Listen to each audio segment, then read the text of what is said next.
My vision was fogged, as if someone had wiped my memory clean with a wet cloth and left the edges smudged. I blinked, over and over, until the blurry shapes around me started to solidify into something that resembled the world I remembered. A dull ache crept through every bone in my body, each movement sending pulses of pain from my spine to my ribs.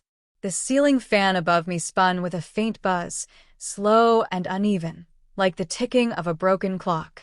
I turned my head, trying to get a sense of where I was, and saw a wall calendar pinned crookedly by the window. April 2010, it read, the date circled with a faded red marker. My breath caught in my throat, a gasp halfway to forming a scream. This wasn't right. It couldn't be. I wasn't supposed to be here, not again. The last thing I remembered was the taste of blood in my mouth after I collapsed in my hallway, the bitter sting of betrayal splitting my heart in two. My 20th wedding anniversary with Thomas had turned from celebration to horror in a matter of seconds. Vivian, his younger sister, always elegant, always cold, had handed me 2 tickets to the Baltimore Symphony Orchestra that morning. "You've always loved Ravel," she said with a smile that didn't reach her eyes. I thought it was a gesture of kindness, something uncharacteristically thoughtful from her. I even dressed carefully for it, wore the pale blue scarf my late mother gave me, thinking it was a special day. But midway to the venue, a road closure forced me to turn back. I arrived home earlier than planned, annoyed, still clutching the envelope with the tickets in it. The door was unlocked. The moment I stepped inside, I felt it in my skin. The world had tilted without warning. My scream never left my throat. It stayed stuck, like glass lodged in my windpipe. Thomas had jumped, but Vivian had not. She looked up at me, slowly, deliberately, her face unreadable and smug. "You always thought he loved you?" she'd asked, adjusting her hair with no shame. "He only stayed because he pitied you. You drugged him, remember? You faked love and played the victim so well you even fooled yourself." My knees buckled under me, her words hitting harder than anything my body had endured in 20 years of marriage. "You think getting pregnant was a miracle? I crushed that too. I slipped abortion pills into your meals for months. All your happiness was an illusion I let you borrow. Now I was here again, not years later, not in a hospital, not in death. Back in 2010, before I had walked through that door. Before I had seen the truth with my own eyes." My hands trembled as I pushed myself up from the floor of our guest bedroom. The pain in my ribs felt too real to be a dream, and the calendar screamed that none of this was an illusion. I had a second chance, but it wasn't a gift. It was a curse laced in thorns. My memories were intact, but so was the agony, sharpened by the knowing. I didn't come back to forgive. I came back to remember, and to survive what was coming again. The house was eerily quiet, as though holding its breath with me. My heart pounded in my ears, the echo of betrayal playing on repeat inside my skull. The door to the hallway creaked as I stepped out, the familiar sound of wooden floors beneath bare feet grounding me. I passed the living room without looking in, afraid I'd see ghosts of what had happened. Thomas was at work. I remembered that detail clearly. He'd said he had a late meeting. Vivian wouldn't arrive until evening. I had time, but time felt like a threat now, not a gift.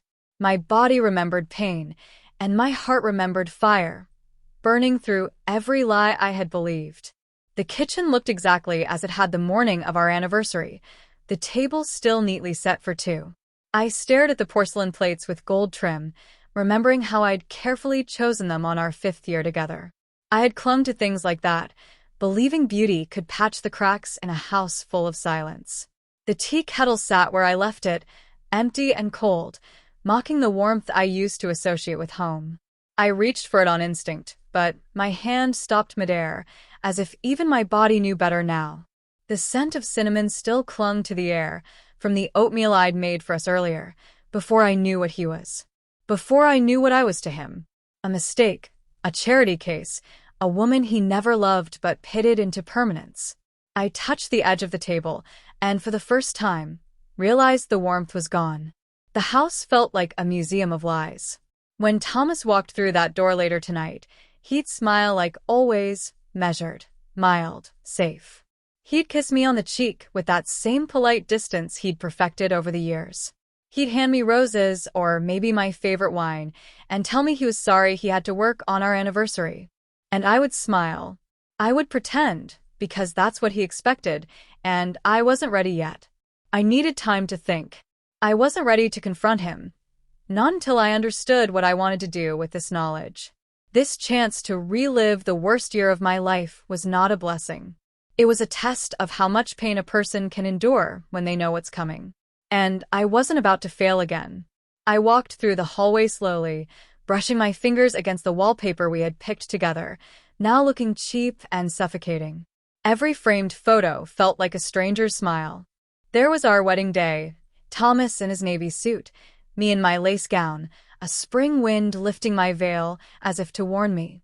There was our first apartment, when he used to call me Angel and actually look me in the eyes. Over time, the light had dimmed in those eyes, but I convinced myself it was adulthood, not disinterest. Vivian was in some of those photos too, always beside him, always watching. I'd missed it. I missed the signs, the tension, the cruel amusement that lingered at the corners of her mouth. I missed the way her hand sometimes lingered on his shoulder too long when she laughed. Now, every image felt like a still from a horror film I never knew I was starring in. I opened the drawer in our bedroom where I kept old letters and cards from Thomas and found the anniversary card he'd write tonight. It hadn't been there before, not in my original timeline, but now it sat waiting unsealed. My hands trembled as I unfolded it.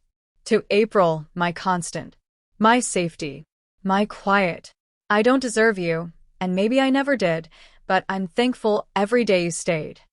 I stared at the words until they blurred, my stomach twisting with nausea and grief. He wrote this knowing what he'd done. He wrote this after holding his sister in his arms with the same hands he used to touch me. There was no remorse in the ink, only strategy. Only guilt rebranded as sentiment. It made me want to tear my skin off. I placed the card back, untouched, and walked into the bathroom, needing space to breathe. The mirror reflected a woman I barely recognized, pale, hollow, eyes ringed with shadows older than time. But beneath the wreckage, I saw fire. A low, steady flame that refused to die even after betrayal, death, and rebirth. I would let him come home tonight and lie to my face. I would let him kiss me, touch me, tell me stories.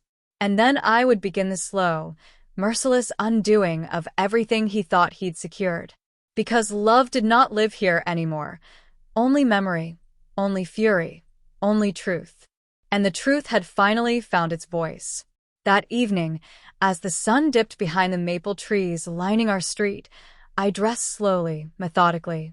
I chose the same pale rose dress I'd worn that night years ago, a soft, romantic thing that once made me feel beautiful.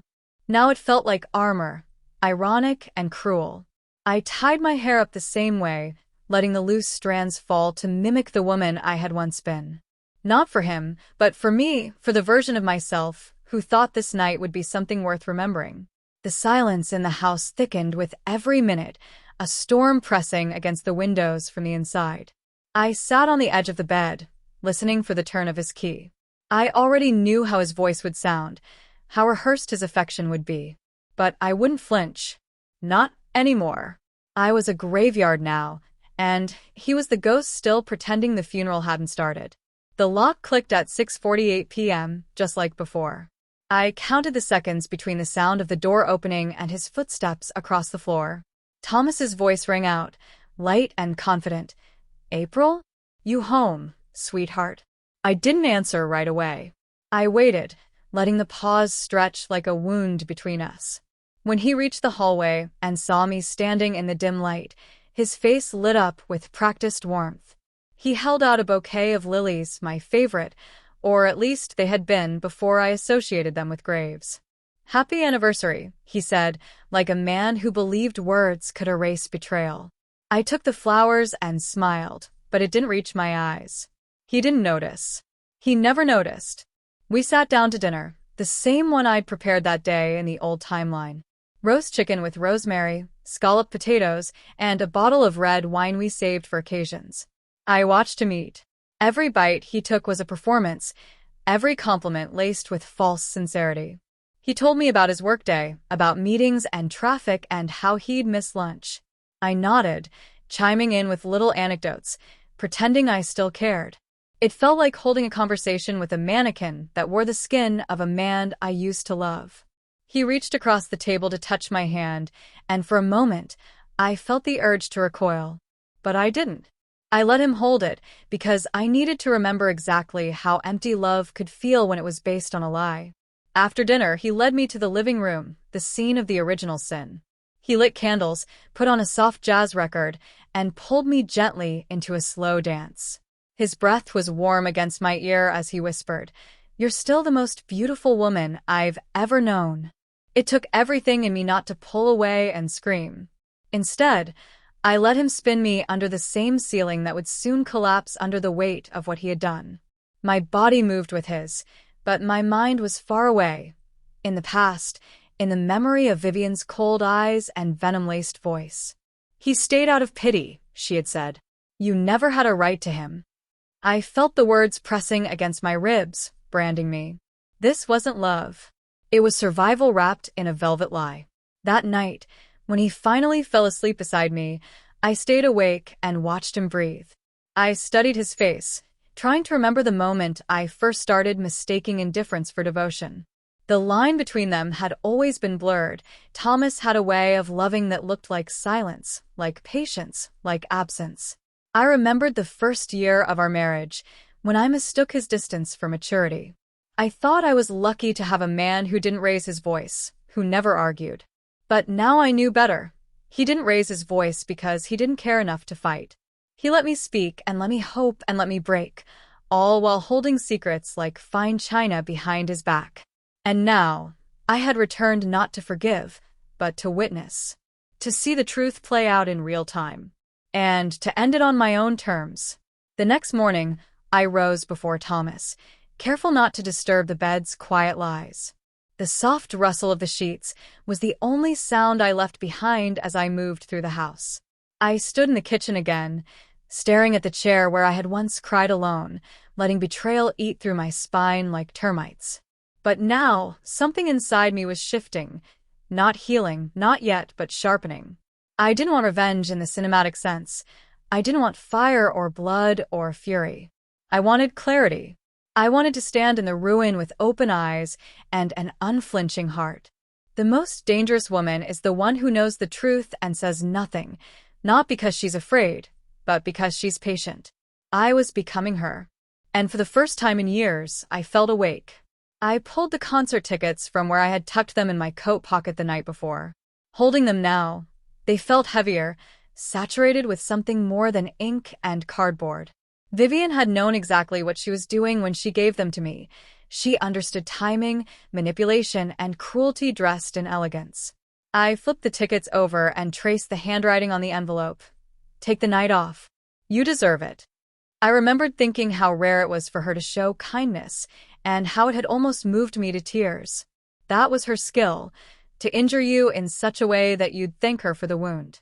I placed the tickets in the fireplace and lit a match, watching them curl into ash. Not out of symbolism, but because some lies deserve to burn in silence. The flames hissed like whispers dying on impact. I didn't flinch. Later that day, I visited the old art gallery downtown, a place I hadn't stepped into since before the miscarriage. The smell of oil paint and old wood still hung in the air like a secret. I used to come here when I needed silence that wasn't cruel. Back then, I thought motherhood would change everything, that it would soften Thomas, root him to something real. I was wrong. Now I walked the halls not as the woman who lost a child, but as the woman who had that child stolen from her by someone who smiled while doing it. A quiet rage simmered beneath my skin as I stood in front of a painting I once loved, a faceless woman in red, staring into nothing. This time, I didn't wonder what she was looking at. I knew. She was watching herself disappear. As I left the gallery, my phone buzzed with a text from Thomas. "Dinner tonight? Just us." The words felt empty, like wallpaper peeling in an empty house. I replied, "Of course." Not because I meant it, but because the lie served me now. If he wanted to play husband, I would let him, while I played widow to the woman I used to be. The version of me who once bent over backward to deserve love was gone. In her place stood someone colder, someone quieter, someone who no longer needed to be chosen. I didn't need to scream to be dangerous. I only had to remember everything and say nothing until the right moment came. And when it did, I would not raise my voice. I would raise the truth. That evening, I cooked again a simple meal, nothing like the anniversary dinner. Thomas came home smiling, kissed my cheek, and asked about my day. I told him I went to the gallery. He said, "Still chasing inspiration?" And I smiled. "No," I replied. "I think it found me." We sat at the table like strangers pretending to be lovers, and for once, I didn't feel powerless. I watched him laugh, watched his shoulders relax, watched him drink the wine I poured without question. He didn't know he was sipping poison, not the kind that kills the body, but the kind that kills illusions. And I didn't need him to choke on it. I only needed him to swallow. That evening, I cooked again a simple meal, nothing like the anniversary dinner. Thomas came home smiling, kissed my cheek, and asked about my day. I told him I went to the gallery. He said, "Still chasing inspiration?" And I smiled. "No," I replied. "I think it found me." We sat at the table like strangers pretending to be lovers, and for once, I didn't feel powerless. I watched him laugh, watched his shoulders relax, watched him drink the wine I poured without question. He didn't know he was sipping poison, not the kind that kills the body, but the kind that kills illusions. And I didn't need him to choke on it. I only needed him to swallow. The days that followed passed with a strange stillness, like I was walking through a world stitched together with lies. I woke, I dressed, I cooked, I smiled, and no one saw the scream beneath my skin. Thomas noticed nothing. That, more than anything, confirmed how long I had been invisible. I could have bled down the walls, and he'd ask if I needed a nap. I began keeping notes, a quiet, secret ledger. Dates, timelines, interactions, words spoken that contradicted others. It was a slow unraveling, not of him, but of the version of myself who once trusted him. I was building something, not a case, but a reckoning. And it started with remembering every silence he allowed. One evening I asked him about Vivian.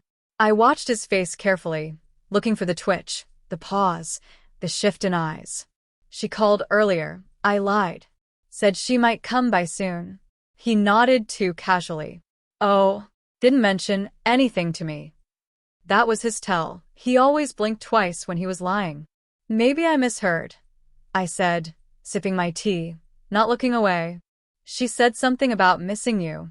He chuckled, but it was thin. Vivian misses everyone. You know how she is. Yes, I did. I knew exactly how she was. A woman who buried babies behind smiles and walked away clean. Vivian didn't come by that week, but I could feel her presence hanging over us like humidity. The guilt didn't live in Thomas's voice, but in his distance. He began spending more time in his study, working late, his door always locked. He didn't realize I'd already been through this timeline once. I remembered everything. I remembered the password to his old laptop. I remembered the folder on his desktop titled miscellaneous_reports. And I remembered that buried within it was a series of deleted messages, fragments of a love he denied ever existed. It's wrong, I know, he had written to her once. But when I'm with you, I remember who I am. I copied the file. Not for blackmail. For memory. For proof that I wasn't crazy. I began seeing a therapist again, a different one this time under a different name.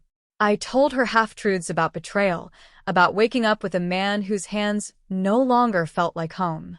She listened without judgment, her voice gentle but firm. "What are you afraid will happen if you leave?" she asked one morning. I stared at the sun through the blinds and said, "I'm not afraid of leaving. I'm afraid of still loving someone who never existed." That made her pause. "Grieving the imaginary is still grief," she replied. I nodded. I knew that already. I'd been mourning my marriage for years before I found it dead in my living room. By the end of that week, I had packed a small bag and hidden it in the trunk of my car. I didn't know when I would leave. I just needed to know I could. Power doesn't come from screaming or slamming doors. It comes from having the option to disappear and the clarity to stay, not out of fear but control. I wasn't done yet. I needed Vivian to see me. I needed her to know I remembered. And when I left, I wanted her to feel it, not as a loss, but as an exposure. I wanted her world to tilt just enough that she would stumble. Because forgiveness was no longer on the table. But reckoning? That was being served warm. The house had become a battlefield I walked through with silent footsteps, each room a trench filled with memories and secrets. I learned to read the silence like a language, feeling for the cracks where truth might slip through. Thomas was the enemy I once loved and now feared, but he didn't know I was awake. I kept my face calm, my voice soft, and my hands steady, even when the ghosts of betrayal whispered in my ears. Vivian's shadow lingered everywhere, a cold stain on every happy picture, every carefully arranged flower. I stopped asking why, because I already knew. It was never about love. It was about power, control, and a cruelty wrapped in satin smiles. And I was done being the victim in their play. One evening, I found myself in the attic, a place I had avoided for years.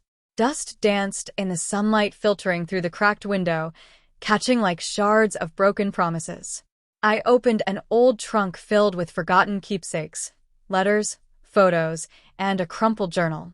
It was mine, written in the shaky hand of a younger, hopeful woman. Flipping through the pages, I saw a reflection of who I had been. Naive, trusting, desperate for a family that wasn't built on lies. Tears slipped down my cheeks, but they were not the tears of despair. They were the tears of a woman who had buried herself and was finally unearthing the pieces. I folded the journal carefully and tucked it into my bag. I would need it someday.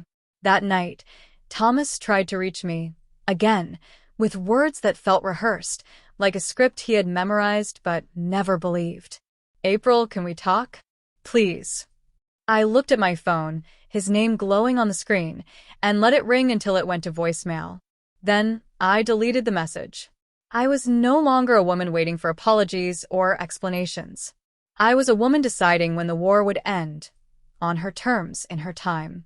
I stared at the dark ceiling, wondering how someone who once whispered promises could now be a stranger hiding behind half-truths and silence.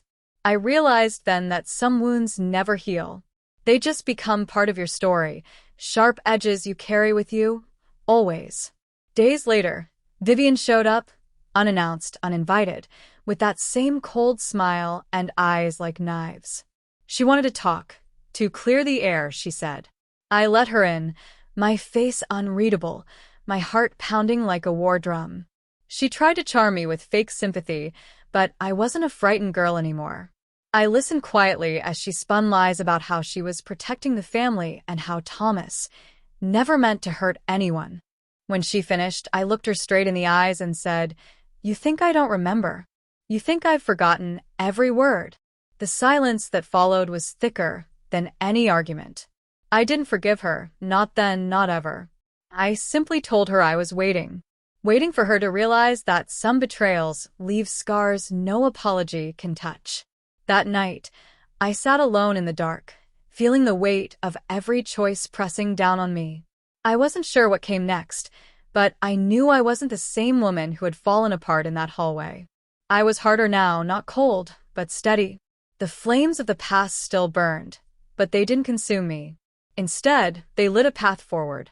A path where I could walk away without breaking, where I could reclaim my life from the ashes of lies. The war was far from over, but for the first time, I believed I could win. The mirror in the hallway caught my reflection, fragmented and unfamiliar. I studied the woman staring back. Her eyes were tired but fierce, her lips pressed into a line of quiet determination. I barely recognized her. The April who had once dreamed of a perfect marriage, a family, a life full of hope, had been shattered, and in the shards, a new woman was forged. I touched the glass gently, as if trying to piece together who I was before the betrayals began. Each crack felt like a story, a memory I wanted to forget, but couldn't. The house around me felt hollow, filled with echoes of laughter that no longer belonged. I realized that healing wasn't about forgetting. It was about facing those broken pieces and choosing to live with them, not under them. That afternoon, I went through old emails on the computer, the ones I'd ignored for years. Among them was a message from Vivian, sent months before the miscarriage, filled with passive-aggressive congratulations and thinly veiled threats. Reading her words again made my stomach turn, but it also steeled my resolve. I wasn't going to be her victim anymore. I saved the email, along with others, organizing them into a folder labeled Truth. Each message was a thread in the tapestry of lies woven around me. I printed the folder, page by page, letting the weight of proof settle heavy in my hands. For the first time, I wasn't alone with my memories. I had evidence, cold and hard, to stand beside me. That night, Thomas came home late, his face pale and drawn. I watched him from the kitchen doorway, his shoulders hunched like a man carrying too much guilt for words. He didn't try to explain, didn't look for forgiveness. I didn't offer it. Instead, I met his eyes and said nothing, letting the silence say everything. I knew he believed his secrets were safe, that time would bury them deeper. But I was awake now, and silence was no longer my enemy. It was my weapon. I could see the cracks in his calm, the flicker of fear when he realized I wasn't the woman he once controlled. It was a small victory, but a victory nonetheless. Days later, I met with my lawyer for the first time. She was sharp and no-nonsense, a stark contrast to the gentle therapist I'd been seeing. Divorce is messy, especially when betrayal is involved, she warned, sliding a contract across the table. I didn't flinch. I want full custody, I said firmly, thinking of the child I never had but mourned every day, and a fair division of assets. Her eyes met mine, and I saw no pity there, only respect. For the first time in a long time, I felt like I had a partner in this battle. The path ahead was daunting, but it was mine to walk. I was done hiding behind silence and shadows. That evening, I wrote a letter, not to Thomas, but to myself. I poured out years of pain, anger, and hope onto the page, words flowing like a river finally breaking free. I didn't write it to send, but to remember. To remind myself that I was more than the sum of his betrayals. As I folded the letter and placed it in a drawer, I felt a strange sense of peace. It wasn't closure, not yet, but it was a beginning. The woman in the mirror was still fractured, but she was no longer broken. And that made all the difference. The house felt colder that morning, as if the walls themselves sensed the approaching storm. I moved through the rooms with a purposeful calm, packing what I needed and leaving behind what had become poison. Each item I touched was a memory, some bitter, some sweet, but all tinged with loss. I wrapped up the wedding photo carefully, the one where we smiled with hope. That smile felt like a relic from another life, a life I was ready to bury. The clock ticked louder than usual, a metronome counting down to the moment when I would no longer be silent.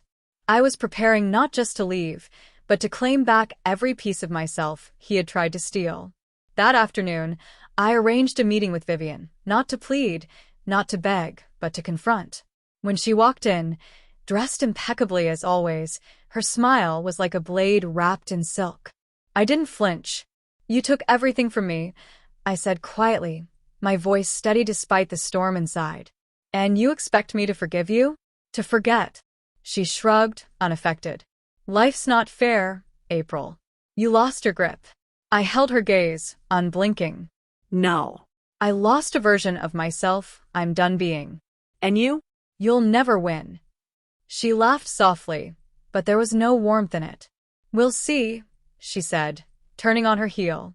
The door closed behind her with a finality that echoed in my chest. That evening, Thomas found me sitting on the porch, watching the sky bleed pink and orange. He reached out, voice low and tentative. "April, please. Can we talk? Just once." I looked at him, really looked at him, the man who had been my world and my ruin. "No," I said simply. "You had your chance. And you wasted it." His face crumbled, the carefully constructed mask falling away. But I felt nothing but cold resolve. I was done with his apologies, his promises, his empty words. I was done waiting for a man who never truly saw me. I stood and walked inside, leaving him alone with the ghosts he created. That night, I sat with my lawyer, signing papers that felt like chains breaking. Each signature was a step toward freedom, a declaration that I was no longer bound by deceit. The weight of years lifted slowly from my shoulders, replaced by a fierce lightness. I knew the road ahead would be difficult. Loneliness, doubt, the ache of what was lost. But I also knew I had reclaimed my story. No longer a victim, no longer silent. The woman I was becoming was forged in fire, tempered by pain, and unyielding in her strength. I was ready to walk into the future on my own terms. Before I went to bed, I opened the drawer and pulled out the letter I had written to myself. I read it again, the words a balm to my fractured soul. I folded it carefully and placed it back, a promise that I would never forget who I was, or who I had become. Forgiveness was not part of this story. Not for him, not for Vivian. But survival, rebirth, and reclaiming my life were. And as I closed my eyes that night, I felt the first true peace I had known in years. The storm was not over, but I was no longer afraid to face it. The morning light spilled softly through the curtains, but it did little to warm the chill in my chest. I sat at the kitchen table, the divorce papers spread out like battle plans before me. Every signature felt like tearing a page from the life I once believed in, but I did it with steady hands. I wasn't breaking down anymore. I was building up. Around me, the house felt emptier than ever, but inside, a quiet revolution was stirring. This was no longer about the man who betrayed me or the sister who shattered my world. It was about the woman who survived it all, scarred, yes, but unbroken. Later, I found myself walking the familiar streets near the park where Thomas and I had once dreamed aloud of a future. The leaves were turning, gold and crimson, like the remnants of something beautiful that had burned too quickly. I passed a couple laughing on a bench, their joy sharp against the hollow left in my heart. I didn't hate them, I envied them. But envy was a quiet companion, not a roar. I had learned that strength came not from fury, but from acceptance. Acceptance that some wounds never heal fully, but that life demands we keep moving forward anyway. I wiped away a tear I didn't let fall, steadying myself with the breath of someone learning to live with loss. That evening, Thomas sent a final message, an apology wrapped in regret. I read it once, then twice, and folded the phone away. His words no longer held power over me. I had no space left for forgiveness, only for the resolve to live beyond the pain he caused. I thought about Vivian's cold sneer, the poison she'd slipped into my life, and realized that forgiving her would only let her victory stand. No, I refuse to give them that. My peace would come from claiming my story, raw and imperfect, and living it on my terms. I opened the letter I had written to myself months ago, the one that held every unspoken grief and every whispered hope. Reading those words now was like greeting an old friend who had walked through hell and returned stronger. I folded the letter carefully and slipped it into my journal, a sacred place where my truth lived free of lies. For the first time, I felt whole enough to close the door on that chapter. Not with forgiveness, but with the fierce love a woman owes herself after surviving betrayal and loss. As the night deepened, I stood by the window, watching the city lights blink awake. The future was uncertain, jagged, and lonely, but it was mine. I no longer needed him or Vivian to define my worth or my story. I was April, scarred, fierce, and alive. And from the ashes of that broken marriage, I was rising. The dawn came soft and quiet, like a whisper promising new beginnings. I stood by the window, coffee warming my hands, watching the city stretch awake beneath a pale pink sky. The house was still empty, the echoes of broken promises finally fading into silence. I no longer felt the weight of his betrayals crushing my chest. Instead, I felt something unfamiliar, lightness. It wasn't peace, not yet, but a fierce hope burning steady. I traced my fingers over the scar on my wrist. a reminder of pain endured, but not surrendered to. This was not forgiveness. This was survival. This was a woman who had been shattered and had chosen to build herself whole again, piece by painful piece. I spent the morning packing the last of my things, not with bitterness, but with clarity. Each item I placed in the box was a symbol of leaving behind the past that tried to define me. The wedding dress I never wore, the photos where smiles were forced, the gifts from people who never really loved me. I paused over a faded letter from my mother, her handwriting trembling with worry and love. I tucked it into my bag, a piece of realness I could carry with me.